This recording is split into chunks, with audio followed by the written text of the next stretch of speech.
Hello, I'm Lara Kılçarslan and this is Newsfeed, your dose of what people are talking about online. I think you hit one. Hey, got IDF tank posted on the northwest corner now. Brought him in and talked to him. Let's do the show first. Well, I told him to hold there. I don't want this to be too aggressive.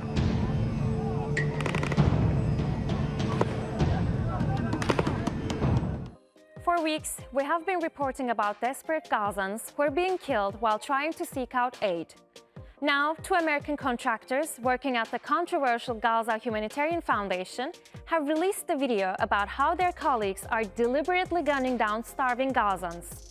They said the security staff hired were often unqualified, unvetted, heavily armed, and seemed to have an open license to do whatever they wished. They said their colleagues regularly lobbed stun grenades and pepper spray in the direction of the Palestinians. One contractor said bullets were fired in all directions, in the air, into the ground, and at times toward the Palestinians, recalling at least one instance where he thought someone had been hit. This whole Gaza Humanitarian Foundation apparatus needs to be shut down ASAP. And it's a sentiment echoed by a group of 15 international organizations who called for the centers to be shut down and face legal action for violating international law. The Gaza Humanitarian Foundation, a US and Israeli venture, started operating in late May after Tel Aviv had blocked all aid to Gaza for 2 months. The United Nations says the operation is a death trap as hundreds of Palestinians have been killed at the 4 distribution sites.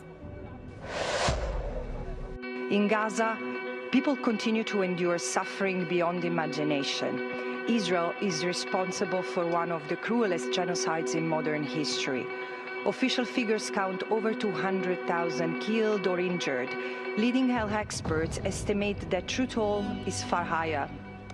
As the cost to the Palestinian people grows, Israel has dismantled the last function of the UN in Gaza, humanitarian aid. Its so-called Gaza Humanitarian Foundation is nothing else than a death trap, engineered to kill or force the flight of a starved, bombarded, emaciated population marked for elimination. US President Donald Trump visited a new temporary detention center dubbed Alligator Alcatra in Florida this week. The facility will be used to enforce his anti-immigration policy. Located 60 kilometers from Miami, the Everglades is a vast subtropical wetland filled with alligators, crocodiles, and pythons.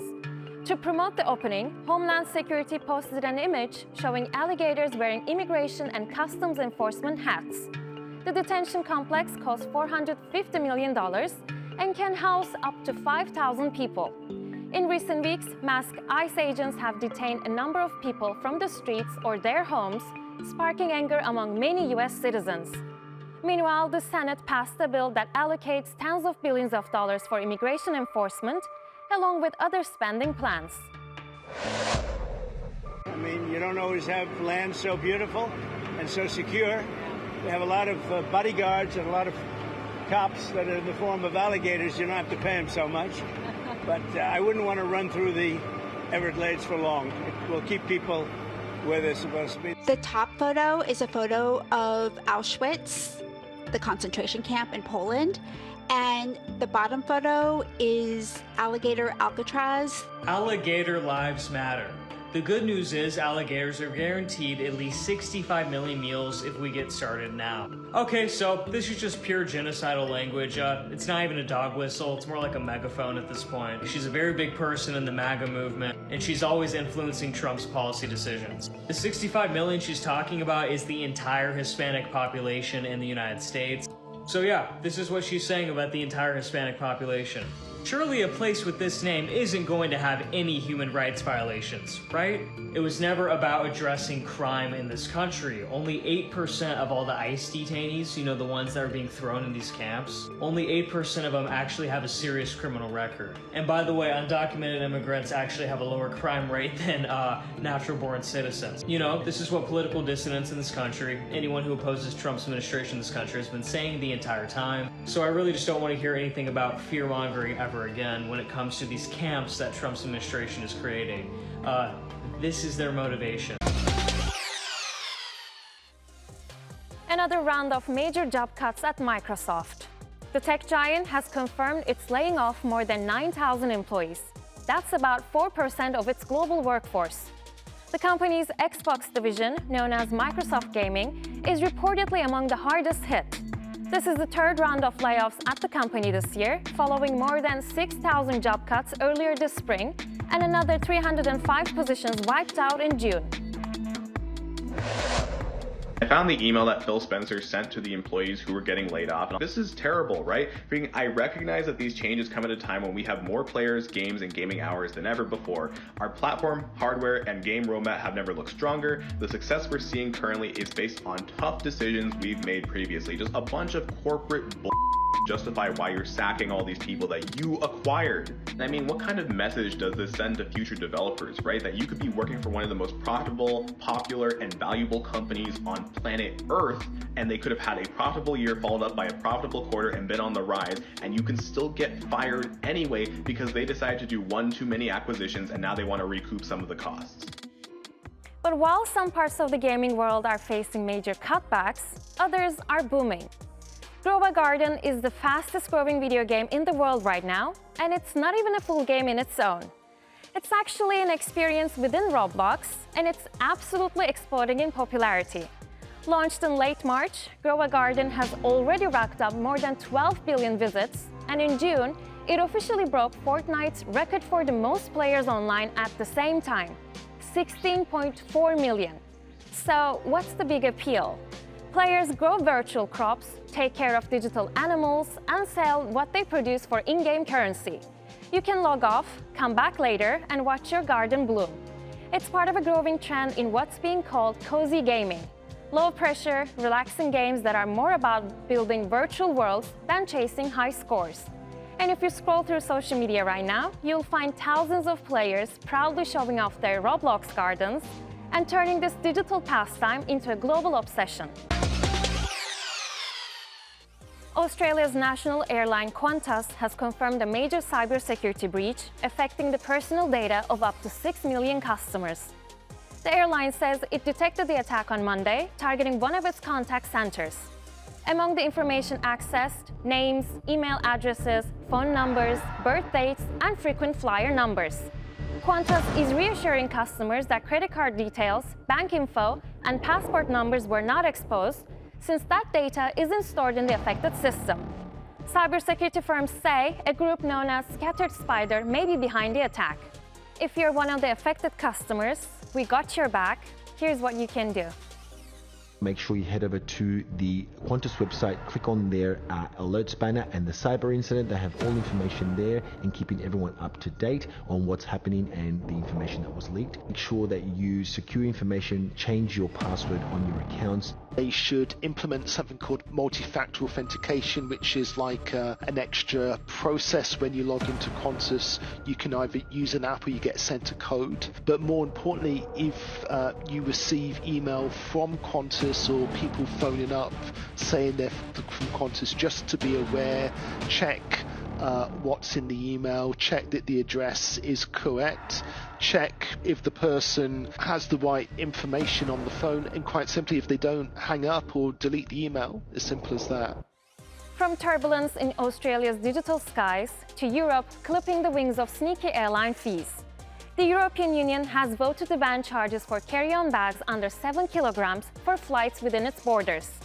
Low-cost airlines, which thrive on hidden fees, warn that this could mean higher ticket prices.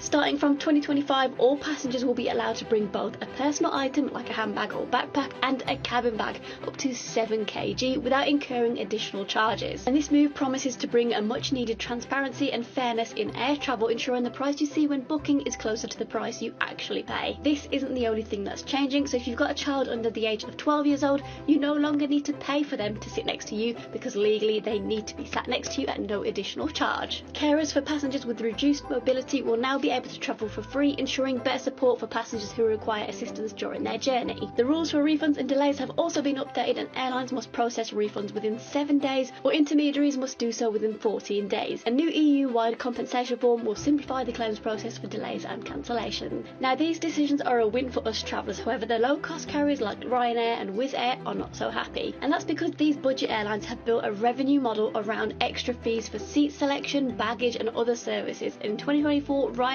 earned over $4.7 billion from these additional charges alone.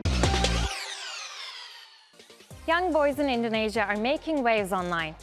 Videos of them dancing and striking dramatic poses at the front of racing boats during the Pacu Jalur festival have gone viral, racking up more than 6 million views. The kids are tukang taris, traditional dancers whose role isn't to row, but to motivate the crew and entertain the crowd during the race. I've seen these aura farmers flying down the rivers on TikTok. Well, I found out what they actually are. See, this is an Indonesian festival called Pacu Jalur, and it's been around since literally the 1600s, meaning these dudes were aura farming before we even knew what gravity was. Now, it's actually part of a festival, and it's like 4 days long, and the race is at the end as the main event. Thousands of people from around the country come to watch this, and the actual main race is a 1 kilometer distance in the Batang Kutan River. Now, each boat has a crew of like 50 to 60 people, with a commander who shouts out the instructions. There's the helmsman, then there's the kid who stands on the front of the boat dancing from left to right, and there's another guy in the back who actually makes music to provide the rhythm for the aura boy at the front. Now, the kid up front, he is blessed by an elder before they go out on the water, giving him the oracle powers of his ancestors to go out there and dance his heart out, I guess. Now, the child you see in this video with the black hat on, he is known as the Reaper. He's like the GOAT out here. He's won so many races that he got that nickname because he takes the soul out of his competition. The Reaper's performance has captured hearts around the world and put a global spotlight on this cultural tradition. And while most people online admit they're not quite as cool as the kid on the boat, that hasn't stopped them from turning his dance moves into a viral trend.